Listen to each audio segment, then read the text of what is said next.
Well, tomorrow, several kids in the Triad will be waking up for the first day of school. So you know what that means, parents. It's time to pack those lunches. Joining us live right here this morning with some healthy back-to-school snack options is registered dietitian Alice Smith. Good morning. Good morning. Thank you for having me. So I know you said you have some breakfast and some lunch options. Let's get right into it. Let's start with breakfast first.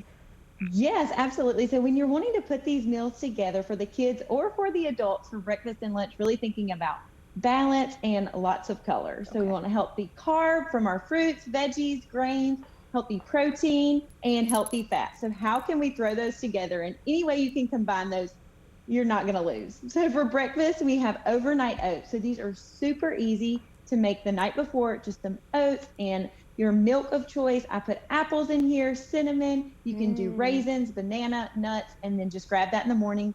You can eat it cold, have it for the kids on the go, or you can warm that up. Very nice. Yes. And I know you're touching a smoothie. Yes, so smoothies are one of the best ways to pack in lots of nutrition. You can really hide lots of nutrition in here. So this has strawberries and banana in here, but I also snuck in some spinach and avocado, and the kids will never know. You won't know either.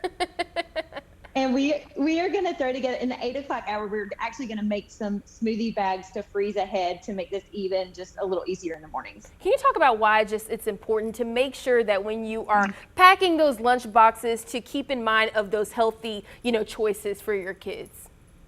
Yeah, so you want to make sure they have energy throughout the day. You don't want them to have a sugar crash from having just a really high sugar breakfast of something like muffins, pastries, donuts, sugary cereal. You really want them to be able to concentrate, have energy, and feel good throughout the day and really get lots of nutrition. So wherever you can sneak that in is going to be super important. Absolutely. And then the lunch right here as well too. Yes.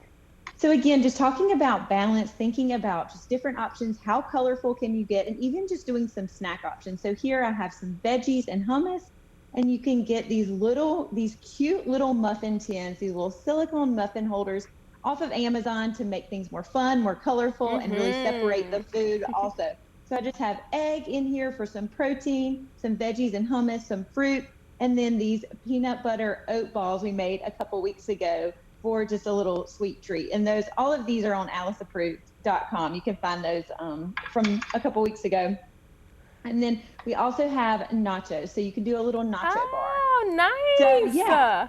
So you can use the little molds here. And again, you can separate everything. So personal preference, if the kids want things separated. With the nachos, they can dip in the salsa, the guacamole, black beans for protein, a little bit of lettuce, and some cheese. So they can dip that, or they can just dump everything out and have more of a taco salad. And the way you have it made right here, it looks like it won't be too much of a hassle for, when the kid gets home and their parent has to clean it out. I mean, it looks like it's pretty easy and simple to, put away and then use, for the next day, so to say. Yes, absolutely. And thinking ahead too, and packing multiple lunches, doing multiple breakfasts, if you want to do that on Sunday night, however you want to meal prep to make it easier, and putting it in containers with lids so you can just store that in the fridge. So it's not something you have to do every night or every morning. There you go. We want to make it as easy as possible, right? That's awesome. Yes, always. Yes. Well, Alice, thank you so much. And, we're heading back to the virtual News 2 kitchen later this morning. So if you missed any of this interview, we will have it posted on our website after the show.